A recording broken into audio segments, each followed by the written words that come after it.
episode of our Dumpster Talks podcast. Today we are joined by James Merrills from GLE Scrap Metal. He's a buyer there. So yeah, we're glad to have James in today. This is the new setup. First guest for the new Dumpster Talk setup. Love that. So yeah. Hope you guys like it. Todd torched off the side here. Opened it up a little bit. The sound stage is looking good. Looking good. It's looking professional here. You were saying this is your first podcast? First time on one? Yeah, first podcast ever. So I'm I guess I'm a long-time listener of you guys. I've been tuned into the Dumpster Talks for a while now, and appreciate that. Pretty excited to be on it now. So, what was your first thoughts when we invited you out here and asked you to be on with us?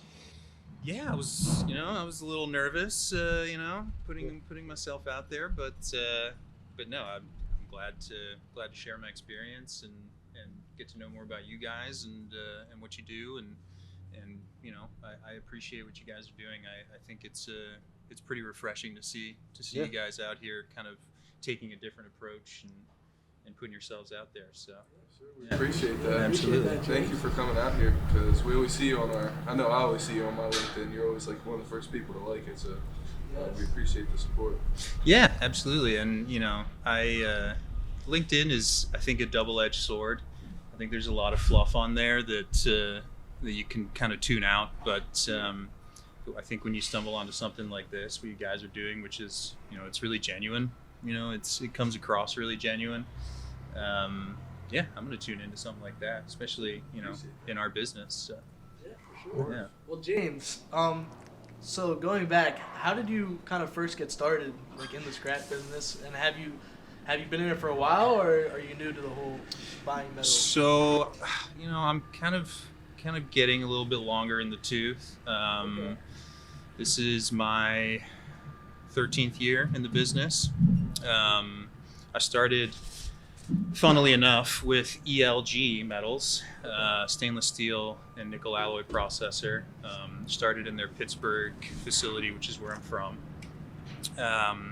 Started on the shop floor, sorting metal, and as most of us do in this business. And that's right. Yeah, you got to see the underbelly and understand, how and why of the metals being sold and purchased. So did that for a good year and a half, and that's when they gave me the opportunity to come inside and start doing some buying and trading, and did that with them.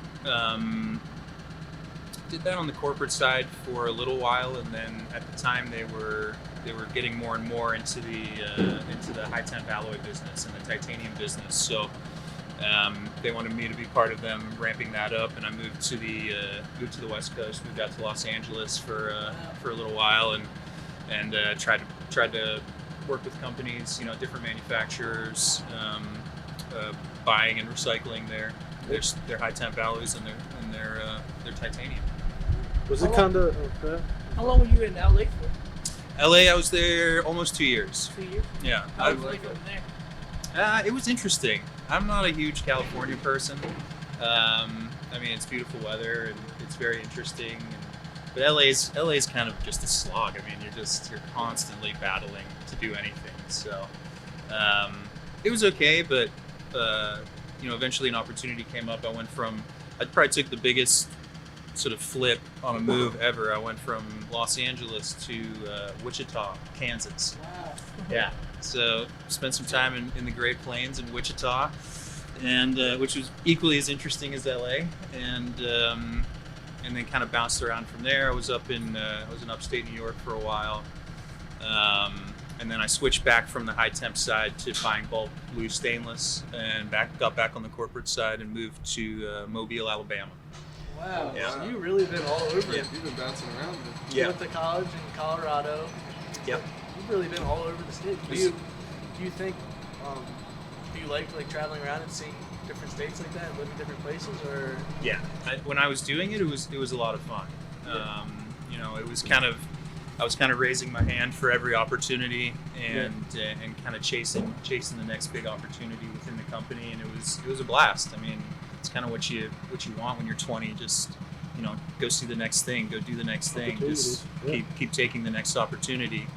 And then eventually you get older. We were talking about it earlier, and I had some kids, and life changes, and your priorities change, and then Start settling down a little yeah, bit more. yeah, and you kind of, your homing beacon turns on. You kind of want to get back to your roots and get back to what you know. Yeah. So that's why I moved to Pittsburgh, and I mean we moved in the February, literally before the March where the world ended. So yeah, COVID hit.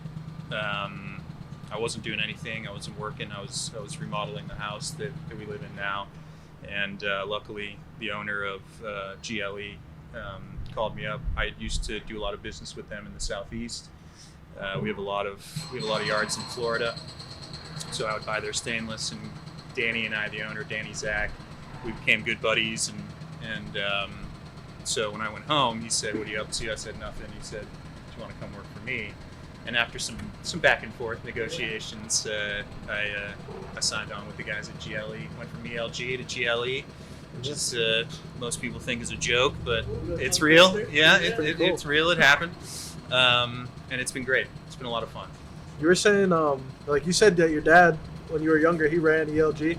Yeah. So he was president and CEO of ELG North America for a long time, and that's kind of how he got me into the business. Yeah, I had studied language when I was at school, and my intention was to come home for a little bit and then go back to school. I wanted to get my master's and my PhD, and he said, "Why don't you just work in the scrapyard over the summer and earn some money before you head back to school?" And he knew what he was doing. He tricked me pretty good, and here I am 13 years later. Yeah. How helpful do you think, like, has he helped you a lot through your career, just kind of being around the same type of work? Yeah. I mean, you kind of pick it up through osmosis. You know, you understand what he's doing, what his schedule looks like. You know, you overhear him talking to people on the phone, how he goes about his business, and you certainly pick up on those cues. But you got to make your own way. We all know that. You got to make your own way in any biz. He gave me some great opportunities, and I'm extremely thankful for that. And now he's retired now, so he gets to sit here and do the retired life, and I get to carry on in the metal business. But he's a great mentor. It's nice being able to just go to him and kind of bounce ideas off him. For sure. What would you say is your favorite? What are your favorite parts about being in this industry? That's a good question. I enjoy the physical aspect of it. You know, I like dealing in a product that's real, that you can feel and see and touch. I like sort of how scrap yards are. I like going to them. I like the opportunity that it affords you to work the way I do. I work remotely, completely. I work out of my house, and I spend most of the time on the road, just kind of behind the wheel, and you get to do fun stuff like this and meet interesting people, and it just kind of, I think it's a lively business. There's a lot of cool people, a lot of interesting people, and it just makes it fun. It's different every day. Kind of going back to maybe like your childhood work, did you always, like, you saw your dad working in the metal recycling business industry? Did you think that that was something you would want to eventually pursue one day, or did you have just totally different goals in mind? Actually, no. I never envisioned myself doing that. Okay. I always kind of saw it as his thing, and in my childhood, I was like any other kid. I was playing sports. I was, doing my thing, and wasn't really thinking very much about the future. And like I say, I studied language. In high school, I lived abroad for a year in Germany, and then came back and really kind of sunk my teeth into that. And then I studied that at school. So yeah, I wanted to teach. I wanted to get back into the German teacher maybe or something. Do some kind of education, and whether it was teaching German or some kind of education studies. That was kind of what I was thinking when I left school. What all languages do you know? Just German. I studied German and Slavic languages when I was at school, and then I did a minor in history, You know, was really kind of targeting getting into education. Yeah. And This might sound stupid, but I don't think I've heard someone speak German. yeah, no, Actually, or Shelby, if you guys, Shelby speaks Oh yeah, German. Shelby does speak German. yeah. I forgot about that. Later, you guys. And, Shelby and I can have a What was that guy's name? The one that used to work here? Oh yeah, her and Patrick had a. Oh yeah, Patrick They were- knows German too. they were And he knows talking- French. We're out there. There are a few of us out there. Can you Yeah. give us what's the most common sentence? What's the easiest thing to say in German? Easiest thing to say? I don't know. I mean, it kind of just depends on what you want to say. Well, how do you say hello? It's not that different. It's just hello with an A. But like where I lived, the thing about Germany, like there are a lot of dialects. You know, Oh, yeah. so the Yeah. northern Germans speak very differently than the southern Germans, and kind of like here in the States. You Yeah. got southern accents, you got the Boston accent, you've got the way different people speak. So up where I was, which is a city called Kiel, which is about as far north in Germany as you can go before you get to Denmark. They would say moin. Moin is a greeting that they would say. M-O-I-N. Yeah. So if you see someone, you would say moin, or a lot of them would say moin moin. They would double it. And it's basically a dialect version of saying Morgen. And if you see someone in Germany, you'll tell them Guten Morgen, which means good morning. Yeah. So moin was kind of the slang version of just telling someone good morning.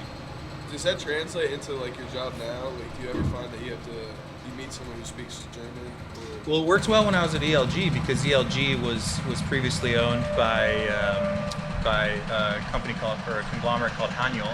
They're one of the largest privately owned European conglomerates, and so ELG was part of their portfolio. So they have a ton of locations in Germany, and I was lucky enough one summer to go over and do an internship at the ELG location in Duisburg. So yeah, I got to kind of go over there and practice my German and learn a little bit more about the business. And yeah, it was a really tremendous opportunity that one of those things you can't let get by. It seems like you weren't or still aren't scared to take any opportunity that comes your way.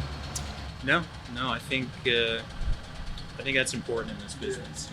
I think you have to, you want to be a little bit risk averse. You don't want to be out there making dumb decisions. But I think there are a lot of opportunities in this business, and by virtue of what we do, we're recyclers, and a lot of that ties into the manufacturing process, and people are constantly coming up with different ways and new methods for manufacturing and new materials and new alloys. So, I mean, as the world evolves and as manufacturing evolves, the recycling business is going to continue to evolve with it. That is. After going to a whole bunch of different yards and stuff like that, people have a lot of negative things to say about scrap yards. What would you say something positive when you go to them? I guess we get kind of, like Dan said, we get a bad rep kind of sometimes. Yeah, I think this industry historically has had sort of that dirty reputation. Yeah. There's probably some unsavory characters, a lot of unsavory deals that have been made, but to counter that, I think there's a huge push going on right now to not clean up our image, but sort of refine it and use some different language and some different rhetoric to maybe change, some of these misconceptions about it. Because, as anybody will tell you in this business, we're an absolutely critical part of the manufacturing process. Without recyclers, manufacturing doesn't happen in this country, point blank. So making that connection is easier said than done. I think there's a big campaign going on right now. I mean, you see guys like John Sacco at Sierra. And, Talking about a lot of history too. I remember Yeah. last year them talking about changing the wording of right. of how we say stuff. Exactly. So you got guys like that. You've got Israel on hold trying to put out some different language. You've got guys like you on LinkedIn who are getting out there and showing the world that we like to have fun, and this is the when you show people the nuts and bolts and the nitty gritty of what we're doing, it makes more sense and it clicks in their brains. When people see your stacks of UVCs, I mean, that's a 1-to-1 correlation. You know, we're sitting here next to a bale of UBCs, and you know, people look at this and they go, "Oh wow, you guys are you're the ones who recycle all those Making it cans." happen. Yeah. It was pretty cool. Did you see like John Sacco there and their company? They put out like this, like, I guess is like a TV show pretty much. They posted on LinkedIn. Oh, Repurposed. Yeah. Yeah. It was pretty interesting. Yeah. I think there's like 3 or 4 episodes so far. Yeah. I watched that and I was pretty impressed. Yeah, you know, he wants to show kind of, well, like you just said, he wants to show like the good, the bad. He wants to show everything of the business. Yeah. It's and, cool. and he's a great advocate for our industry as a whole. You know, he's out there ringing the bell and trying to make these changes, because like I say, it's a lot easier said than done. And when your audience is just recyclers, you know, when they're just talking to guys like us, you know, we know what's going on. Yeah. But you're out there, these guys are talking to, you know, their legislators, they're in Washington, you know, out there ringing the bell and trying to make significant changes. You know, it's tough, and you have to go to these huge lengths, like producing, you know, a 4 or 5 part series, and the production value is incredible. I mean, Really good. It's really, really well done. But yeah, I mean, that shows you how far you have to go to try and send that message. So Oh, that was pretty cool. Like everything he put together was pretty cool. yeah, I thought they did a great job. We're trying to do that kind of with LinkedIn too. Spread the message. Yeah, I think you guys are kind of, you know, maybe doing a little bit of trend setting out here. You know, maybe you guys are first on the block to do something like this, and you know, I know there are guys that have podcasts, but I think, you know, this, especially with the video portion too. I mean, this is such a visceral experience. Like coming to your yard today, sitting in the dumpster. You know, what I mean, Nothing much like it. no, it's very unique, and I think it's cool. You know, I think it's a really cool thing, and keep it rolling. You know. We were talking about, so James is here. He's on the way down to Atlantic City for the ISRI event. Yep. How important do you think it is to like join like the thing like ISRI and just stay in contact with everyone that does? Like, it's cool when we go to ISRI. It just makes you feel like there's people out there doing the same type of work. Yeah. So how important do you kind of think that is? That's incredibly important. I mean, you guys have talked about it on this pod before, where connections and the people you know and the people you meet. I mean, we were talking about it earlier that you know, having reliable partners in this business is really what makes it easy. I mean, not easy, but you need people that you can rely on. You know, there's so much that can go wrong, you know, by no fault of your own, but there's a lot that can kind of get messed up in a transaction in this biz. Quality issues, you know, logistics, everything that goes into making a deal. You know, it's not difficult, or it's not strange for something to go wrong. So you need to have these people that you see year in and year out at the same events. You know, you can sit at the bar, you can go play golf, you can, you know, just spend time with one another, because you know, that strengthens your bond, and that strengthens your business relationship as well, because when those problems do inevitably come up, you can work it out with these guys. You know, they're not going to run away on you. They're not going to disappear.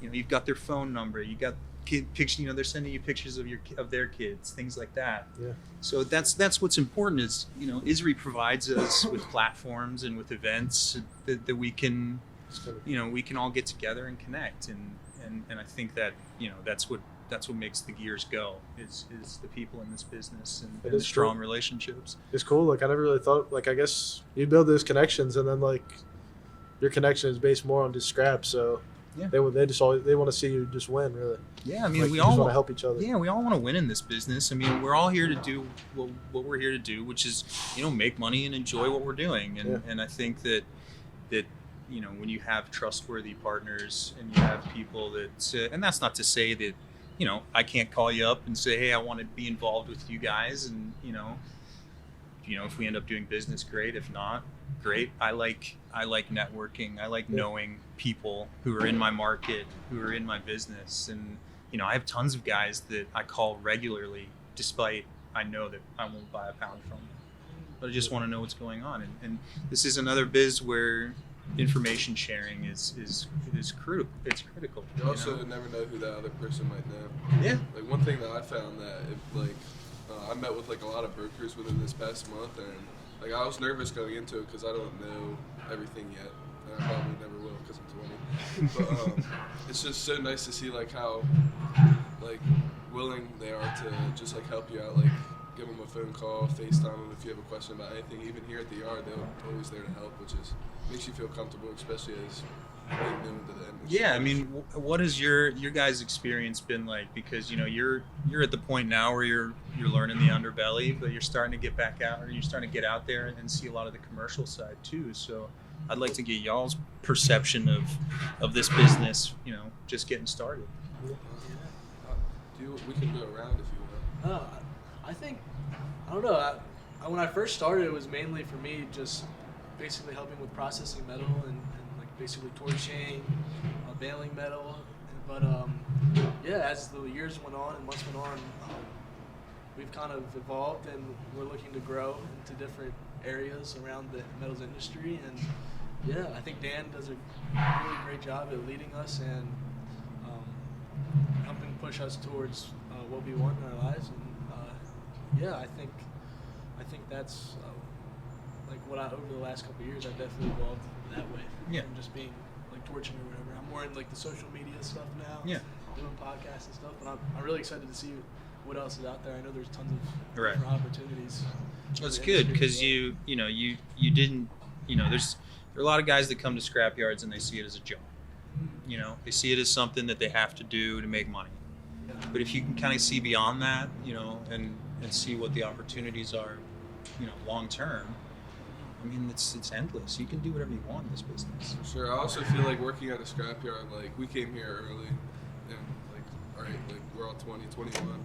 It's looked at as kind of like a dead end job to some people. Like they Right. see you working at a scrapyard, they kind of. Oh, you're just a What are you laborer. doing? You're Like, what are you just a doing? laborer. You're just a Yeah. guy who drives a forklift or whatever. There's so much opportunity though. Like in this past, I've been out of school since last May. So the stuff I've learned since then, was more than I've learned my whole life pretty much.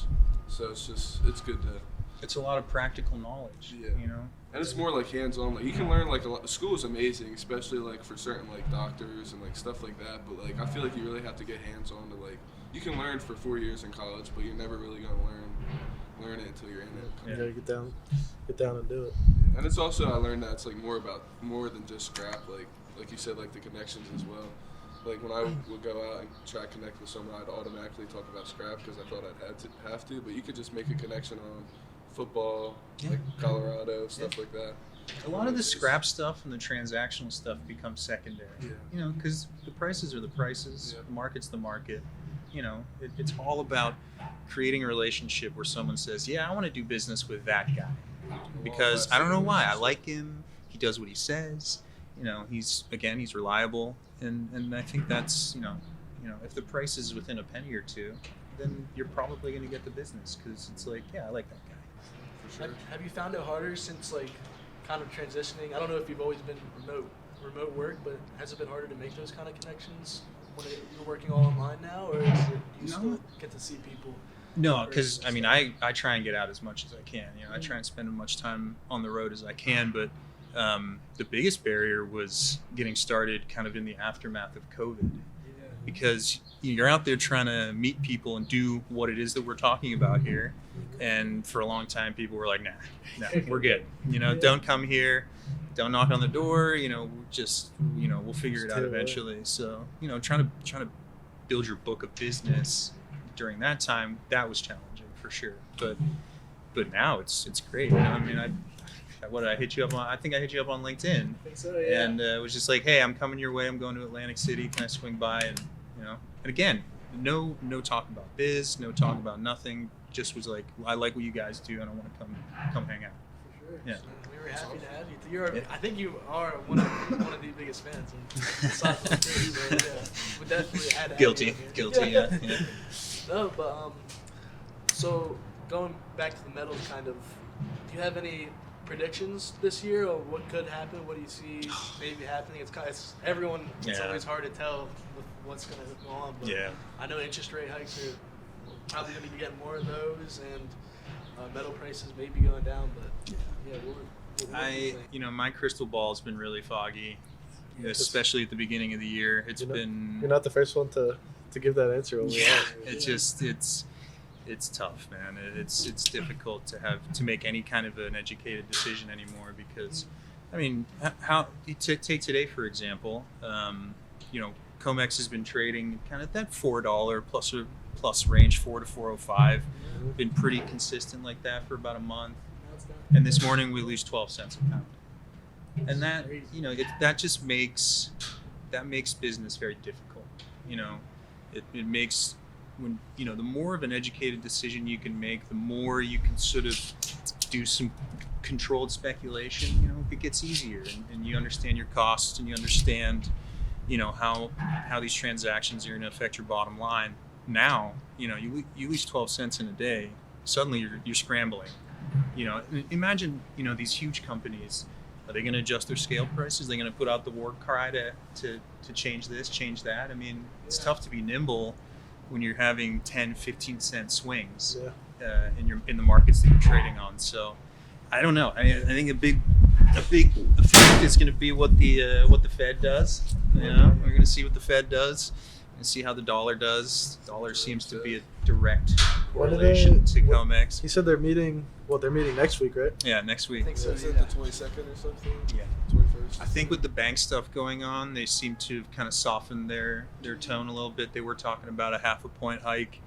Yeah. Now it seems like maybe a 1/4 point is where everybody's going to settle down, if anything. So do you think it was like kind of a correlation that since the interest rates are up, that's what kind of caused the whole banking issue, or Definitely. this was it? Yeah, I think they might have been a little over leveraged at these banks, and a lot of the ones like the Silicon Valley Bank, they've been propping up the tech sector for a long time, and the tech sector is just getting absolutely hammered right now. So, I think that was a big point of it. And even this morning, I think Credit Suisse is kind of almost in the same boat, which is a huge bank, and I know that they fund a lot of commodity type businesses. So, we'll see. I don't know. Maybe they'll leave it alone. Maybe they'll leave the rates alone for a little bit. But my gut tells me they're going to do that 1/4 point. They kind of have to. They have to keep raising them. Yeah. Inflation's still sticking with us like it is. Yeah, they gotta get it. They gotta get on top of it. But whoever has that answer, it's very hard to tell. They'll do well. Yeah. Yeah. What I think about, like, why are steel prices going up now for the people out there? Why are steel prices going up during while the interest rates are going up, but base prices seem to be going down? Is it just because, like, the mills demand for it basically, or how does that work? That would be. I mean, I would. Again, I can't really point to one thing that would. Because my fear was that they were going to do kind of what they did last year, which was give us a big bump and then sort of chisel away at that till the end of the year, when everyone was unhappy. So I don't know. I hope that's not the case with these big increases. They'll blow it out, and then the second half of the year they'll trickle it back down. But I mean, the demand structure seems good, and guys are melting. So and the prices for finished goods keep going up. So that they can only have that gap for so long before people start crying and wanting a bit more money for their scrap. So Well, for I guess one final thing. If you could kind of we're all 2021, if you could go back, if you could tell yourself like one piece of your advice for your 20-year-old self, what would it kind of be? Like for life, and also since we're in the same industry, kind of, what do you think can propel us? That's a good question. I would say right off the bat, just have kind of a long-term view of this industry.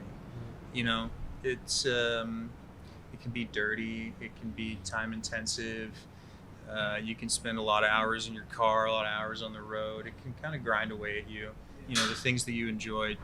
At the end of the day, it's work. It's still a job. But I think that if it's a business that if you see the long term view and you see a future in it, it's well worth sticking with it. And the more people you meet, the more people you know, the better. You know, just focus on the relationships. Yeah, foster the good relationships that you have. You know, think about things 10 years down the road, 15 years down the road, because there's no huge payday in this business. You know, nobody, you know, unless you sell your company, you know, nobody gets rich quick, and the only way that these owners get to the point that they do is a lot of hard work. So, Long-term you know, grind. those are the 10 years. You know, just keep with it. Take that long-term view if you do like it, because you know, here I am, like I say, I'm going on 15 years and. Yeah, going strong. Have no aspirations of doing anything else. You know. Yeah, and the more you know, the better you get at this job, and the more effective you are, and you know, more deals, make more money, and you know, have a good life, good scrap life. Oh, yeah.